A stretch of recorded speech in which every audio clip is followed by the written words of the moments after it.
Hello everyone, welcome to all of in excellent coaching classes. और आज हम लोग करेंगे हमारा जो कोर्स चैप्टर चल रहा है इकोनॉमिक्स का, क्लास 11th का, उसके आगे का कॉन्सेप्ट। हमने अभी तक हमारा ये पढ़ा था कि टीसी क्या होता है और टीसी से रिलेटेड टर्म्स हमने पढ़ चुके हैं। बट आज के लेक्चर्स में हम लोग पढ़ेंगे कि हमारा एसी से रिलेटेड टर्म्स क्या होती है। मीन्स आज हम लोग पढ़ेंगे कि एसी क्या होता है, एएफसी क्या होता है, एबीसी क्या होता है और उससे रिलेटेड टर्म्स क्या होते हैं। हम ये चीज़ें पढ़ेंगे। अगर आपको टीसी आता है तो आपके लिए क्वाइट इजी चीज़ें होगी, बिकॉज ये भी एसी भी हमारा उसी चीज़ से रिलेटेड है, काफ़ी हद तक कोरिलेटेड है। तो स्टार्ट करते हैं। इसमें भी वही कॉन्सेप्ट्स होते हैं जैसे उसमें टीसी, टीवीसी, टीएफसी होता था, ऐसे इसमें एसी, एबीसी, एएफसी होता है।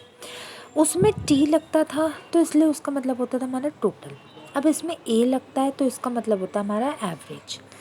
जैसे कि हम बात करें तो एसी हमारा फर्स्ट कॉन्सेप्ट आता है और एसी का मतलब होता है बेसिकली हमारी एवरेज कॉस्ट। एवरेज, अगर हम कॉस्ट की बात ना करें तो आपने बचपन में अपने मैथ्स में एवरेजेस निकाले होंगे या हम कह सकते हैं मीन निकाले होंगे। तो इसमें क्या होता था, इसमें आपके जो नंबर और जो टोटल ऑब्जर्वेशन होते थे, जैसे अब अगर हम सपोज करें 10, 5, 9, 2, 4 है, इनको अगर आपको इसका एवरेज निकालना होता था तो आप क्या करते थे, इनका सम टोटल करते थे अपॉन नंबर ऑफ ऑब्जर्वेशन करते थे। ये हमारा सिंपल सा बेबीज़ का फॉर्मूला होता था जो हमने 8th क्लास तक पढ़ा है ना, मैथ्स में। अब तो एवरेज कॉस्ट का बेसिकली यही मतलब होता है। एवरेज कॉस्ट में एवरेज कहीं पे भी किसी भी चीज़ के साथ अगर वर्ड लग जाए तो एवरेज का मतलब यही होता है कि sum of the observation divided by the number of observation. अब इसमें क्या होता है, इसमें जैसे अगर हमारे इसका बेसिकली अगर एक लाइन की हम डेफिनेशन देखें तो वो तो होती है average cost is referred as cost per unit. Per unit मतलब देखो, जब हम एवरेज निकालते थे, डिवाइड करके रखते थे, तो उसके बाद क्या आता था, हम उसके बाद आता था हमारा ईच एंड एवरी पर्सन पे या each and every separate unit पे हमारा कितना खर्चा हुआ वो हमें पता चल जाता था। सपोज़ करो एक सिंपल से एग्जाम्पल ले लेते हैं। अगर 25 रुपये किसी चीज़ को बनाने में लग रहे हैं तो 25 + 25 + 25 + 25 कितना हो गया, 100 है ना। और ये हमने सम ऑफ द ऑब्जर्वेशन कर दिया अपॉन नंबर ऑफ ऑब्जर्वेशन। कितने हैं ये, 4, क्योंकि 25 को हमने 4 बार लिए। तो 100 डिवाइडेड बाय अगर हम 4 कर देंगे तो क्या आ जाएगा हमारा आंसर 25। तो हमें ये क्या पता चल जाएगा, हमें पता चल जाएगा कि हमारे ईच यूनिट पे यानी हर एक यूनिट पे हमारा कितना अमाउंट स्पेंड हुआ। हमें पता चल जाएगा कि एक यूनिट ने 25 अमाउंट को कंज्यूम किया। तो इसीलिए इसकी डेफिनेशन में कहा जाता है average cost are cost per unit. Cost per unit मतलब हर एक यूनिट की कॉस्ट, हर एक अमाउंट की कॉस्ट, हर एक expenditure on each and every object और ईच एंड एवरी थिंग। समझे। अब ऑफ कोर्स जैसे हमारे टीसी में था, TC is equal to TFC plus TVC था, मतलब total cost is equal to total fix cost plus total variable cost था। ठीक उसी टाइप से एसी होता है, AC is equal to average fix cost plus average variable cost. अब पहले हम एवरेज फिक्स कॉस्ट की बात कर लेते हैं कि आखिर एवरेज फिक्स कॉस्ट होता क्या है। देखो, टीएफसी जो हमारा टोटल फिक्स कॉस्ट था वो तो through out the production same रहता है। I had told you in my earlier video, नहीं देखी अभी तक वीडियो तो जाके देखो कि मैंने आपको टीएफसी बता दिया था कि वो थ्रू आउट द प्रोडक्शन हमेशा सेम रहता है। अगर 50-50 है तो 50-50 हमेशा सेम रहेगा। लेवल ऑफ आउटपुट से उसे कोई भी मतलब नहीं होता। लेकिन एएफसी ऐसा नहीं होता। एएफसी जैसे एसी हमारा cost per unit of output produce होता था, ऐसी एएफसी होता है हमारा is the per unit fixed cost of the production. मतलब हर एक जो प्रोडक्शन में हमारे फिक्स्ड आइटम्स लगे हैं उसमें हर एक यूनिट में हमारा कितना अमाउंट स्पेंड हुआ है उसे कहते हैं हम average fixed cost. The amount spended on each and every item separately is called as average fixed cost. अब एवरेज फिक्स्ड कॉस्ट को हम निकालते कैसे, वैसे तो मैंने आपको फॉर्मूले साथ के साथ बताए हैं, लेकिन मैं आपको फिर भी एक वीडियो बना के आपको एक बार throughout the whole the formulas बता दूँगी क्या क्या होता है। तो आप मेरी अभी के लिए बात ध्यान से सुनो कि जैसे एएफसी होता है हमारा, AFC या AC मान लो, या AR यानी जो रेवेन्यू चैप्टर है AR मान लो, या AP जो हमारा प्रोडक्शन चैप्टर है एवरेज प्रोडक्शन मान लो, कहीं पे भी अगर A वर्ड लग जाता है तो उसका मतलब होता है डिवाइड। मीन्स हमें अपने हर चीज़ को डिवाइड करना होता है। जैसे AFC निकालने के लिए हम TFC को डिवाइड कर देते हैं Q से, और Q हमारा आउटपुट होता है। अगर आपसे कोई पूछे कि Q क्या होता है तो आप कहोगे Q is defined as the output. तो फॉर्मूला क्या बन के तैयार हो गया, AFC is equal to TFC upon Q। और अगर मैं आपको TFC का फॉर्मूला पूछूं और आपको AFC निकालनी हो तो क्या हो जाएगा, TFC is equal to AFC multiply by Q। TFC is equal to AFC multiply by Q। तो बात वही होती है हमारी कि कॉन्सेप्ट दोनों का सेम ही रहता है। कॉन्सेप्ट वाइज यही होता है कि मतलब अगर आपको टी की कोई भी चीज़, मैं सिर्फ फिक्स्ड कॉस्ट की बात नहीं कर रही, चाहे आपको टोटल कॉस्ट निकाल लो, चाहे टोटल वेरिएबल कॉस्ट निकाल लो, या टोटल फिक्स्ड कॉस्ट निकालनी हो, आपको निकालने के लिए सिंपली उसे मल्टीप्लाई कर देना है। और एवरेज निकालने के लिए, चाहे आपको एवरेज फिक्स्ड कॉस्ट निकालनी हो, एवरेज वेरिएबल कॉस्ट निकालनी हो, या एवरेज कॉस्ट निकालनी हो, उसके लिए आपको डिवाइड करना है। समझ गए? कॉपी में तो लिखने ही लिखने हैं सारी टर्म, ये तो बताने की कोई ज़रूरत ही नहीं हो, जो एक्स्ट्रा बताते हो वो भी लिखना है। फिर पेंसिल उठाओ या हाइलाइटर उठाओ, इसी वक्त उठाओ बच्चों, उठा लिया। और अगर ब्लू पेन से लिख रहे हो तो ब्लैक से अंडरलाइन करना, इन केस ऑफ अगर आपके पास हाइलाइटर नहीं है और ब्लैक से लिख रहे हो तो ब्लू से अंडरलाइन करना। देखो ये AF जितने मैं ये 1 2 3 4 लाइनें बोल रही हूँ, इन सबको अंडरलाइन करो, या ऐसी अंडरलाइन करो कि आपको कॉपी के नोट्स खोलते ही सबसे पहले ये अपनी लाइनें दिखे। तो AFC declines with every increase in output. जैसा कि मैंने आपको बताया था कि TFC through out the production same रहती है, लेकिन AFC हमारी डिक्लाइन मतलब गिरती है, नीचे की तरफ आती है, कम होती है, फॉल डाउन होती है जैसे हमारे लेवल ऑफ आउटपुट बढ़ते हैं। आउटपुट के लेवल बढ़ा, AFC कम हुई। Got my point? और इसकी जो शेप आती है, जो हमारे ग्राफ पे शेप आती है इसकी, वो होती है हमारे, it is a rectangular hyperbola. Rectangular hyperbola का क्या मतलब होता है, मीन्स जैसे आपकी कई बार आपने देखा होगा जब आप ग्राफ पे कोई भी शेप बनाते हो तो वो आपका ग्राफ किसी एक पर्टिकुलर शेप का बन जाता है। तो जो इसकी शेप बन के आती है उसकी शेप का बेसिक नाम होता है, याद रखना, अंडरलाइन कर लो इसे, तो कैरी ऑन से कर लो, किसी से भी कर लो, अंडरलाइन करना है, रेक्टेंगुलर हाइपरबोला। अब 1 मार्क्स में कभी कभी आ जाता है। उसके बाद it goes very close to X axis but it never touches the X axis. ये एक्स एक्सिस यानी जो हमारी नीचे वाली लाइन होती है उसके काफ़ी क्लोज तो चली जाती है, मतलब उसके पास से तो होके गुजर जाती है, लेकिन कभी भी ये हमारे एक्स एक्सिस को मीट नहीं करती, टच नहीं करती। As TFC can never be zero. उसका भी रीज़न है, हर एक चीज़ का कॉन्सेप्चुअली मैं रीज़न देती हूँ, उसका भी रीज़न है क्योंकि TFC कभी भी ज़ीरो नहीं होती। अगर कभी भी TFC ज़ीरो नहीं होगी तो AFC उसे वहाँ से टच करेगी नहीं। AFC को निकालने के लिए TFC इंक्लूड होती है, AFC is equal to TFC upon Q, और TFC कभी ज़ीरो नहीं होती। इसी रीज़न की वजह से AFC भी कभी ओरिजिन से, पॉइंट ऑफ ओरिजिन से स्टार्ट नहीं हो सकती। Got my point students? दोबारा मैं एक बार रिपीट कर देती हूँ क्योंकि बहुत इंपॉर्टेंट कॉन्सेप्ट है। AFC हमेशा डिक्लाइन यानी नीचे गिरती है, कम होती है जैसे जैसे लेवल ऑफ आउटपुट बढ़ता है।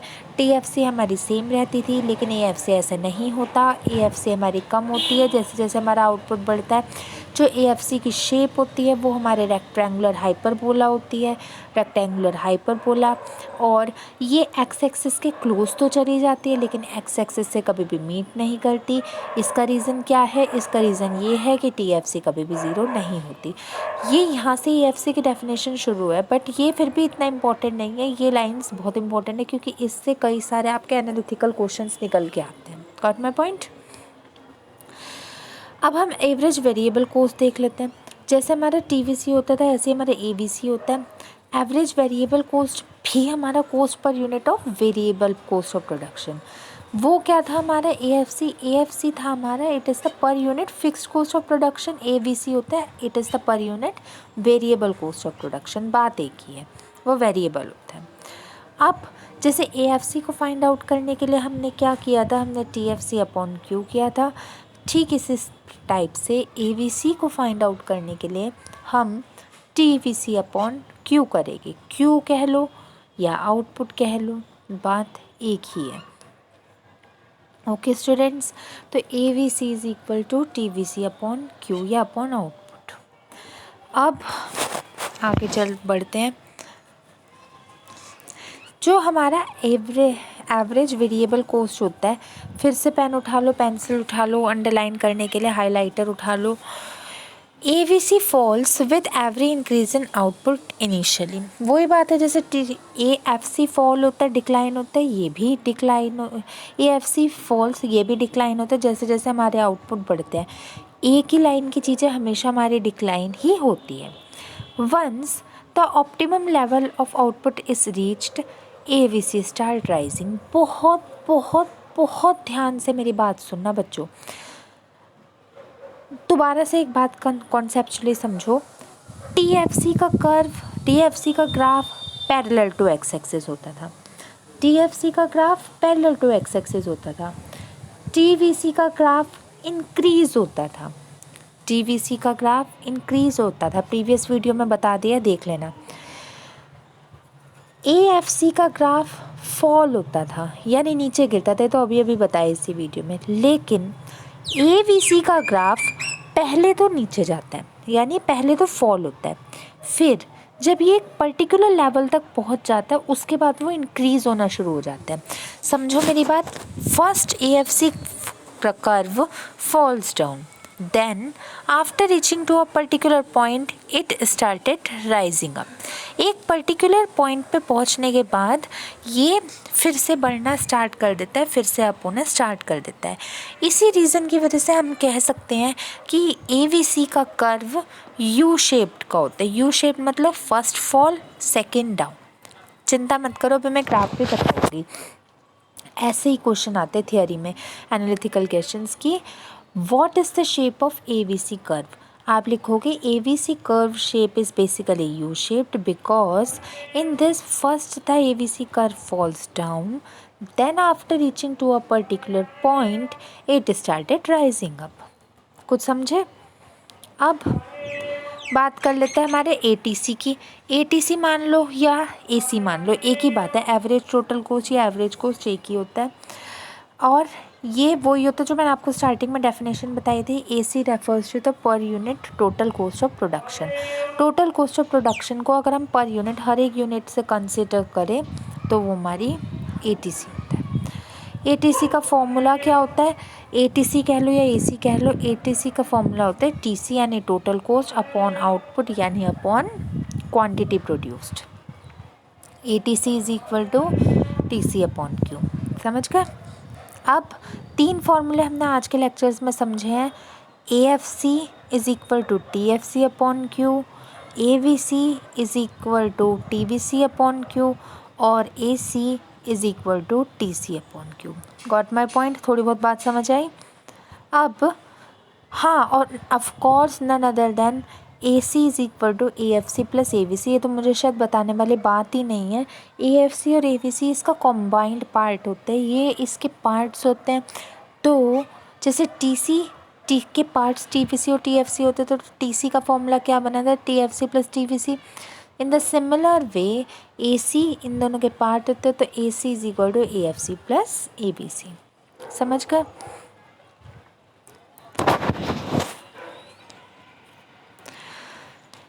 अब हम फ्रेजेस ऑफ AC देख लेते हैं। ये भी इम्पोर्टेंट कॉन्सेप्ट है। फ्रेजेस मतलब क्या क्या उनके पड़ाव मान लो, क्या क्या उनके उतार चढ़ाव मान लो AC यानी एवरेज कॉस्ट के। पहला फ्रेज होता है फर्स्ट फ्रेज में, when both AFC and AVC fall AC also fall. जब आपके AFC और AVC, ये एज अ रिलेशन में भी आप लिख सकते हो, जब आपका AFC और AVC दोनों फॉल होते हैं, दोनों गिरते हैं, दोनों डाउन आते हैं। देखो AFC तो हमेशा ही डिक्लाइनिंग होता है और AVC एक पॉइंट तक डिक्लाइन होता है, उसके बाद अप हो जाता है एक पॉइंट रीच करने के बाद। तो लेकिन वो वाला कंडीशन जब ये दोनों फॉल हो रहे होते हैं तो हमारा AC भी फॉल होता है। Second phase, when AFC continue to fall AVC remain constant, AC fall till it reaches minimum। अब मेरी बात ध्यान से सुनो, जब हमारा AFC तो हमेशा ही गिरता है, कंटिन्यू टू फॉल, और जब AFC कम हो रहा होता है तो AFC कांस्टेंट रहता है। कांस्टेंट मतलब सेम रहता है, और उस वक्त AC भी फॉल होता है, कम होता है, और तब तक होता है जब तक एक मिनिमम लेवल तक नहीं पहुंच पाता। अगर आपको ये समझ नहीं आए तो आप चिंता मत करो, मैं आपको इसका रिलेशन बताऊँगी, तब और भी अच्छे से एक्सप्लेन कर दूँगी अपने नेक्स्ट लेक्चर में। और थर्ड फ्रेज होता है AC rises when rise in AVC is more than fall in AFC। AC हमारा बढ़ता है जब AVC ज़्यादा हो जाता है AFC के। कई बार ऐसी भी कंडीशन आती है व्हेन AVC इज़ मोर और ग्रेटर देन AFC, तो तब उस कंडीशन में ये भी हमारा बढ़ता है। समझ गए? तो आज की वीडियो में हमने AC के सारे कॉन्सेप्ट कर लिए हैं। अब मैं आपको इम्पॉर्टेंट ऑब्जर्वेशन कह लो या रिलेशन कल करवाऊँगी। अब हमारे चैप्टर में कुछ नहीं रह गया ज़्यादा, सिर्फ relation between TC TVC TFC और रिलेशन बिटवीन AC AFC और AVC रहता है। और इन दोनों के रिलेशंस मैं आपको अपने नेक्स्ट लेक्चर में कंप्लीट करवा दूँगी, फिर हम इसके थोड़े बहुत न्यूमेरिकल करेंगे and our chapter will be over. तो तब तक आप इनके नोट्स बनाइए, अच्छे से बनाइए, लिखिए अपने नोटबुक में। जितना मैंने मेंशन किया अपने स्लाइड्स में वो तो लिखना ही लिखना है, और जो चीज़ मैंने मेंशन नहीं की वो भी लिखिए, और लिखने के बाद जो मैंने आपको एक्सप्लेनेशन दी उसे करिए, सो दैट जो हम अपने कल थ्योरी कंप्लीट करेंगे फिर आप न्यूमेरिकल अच्छे से कर पाओ। सबके फॉर्मूला लिखना, सबके मीनिंग लिखना, और फिर भी लिखते लिखते कोई भी डाउट आपके मन में आए तो आप मेरे से पूछ लेना। तो चलिए, okay students, that's all for today's lecture. आज के लेक्चर में इतना ही, फिर मिलूँगी मैं अपनी नेक्स्ट वीडियो में। Till then good bye and thank you so much. Do study hard.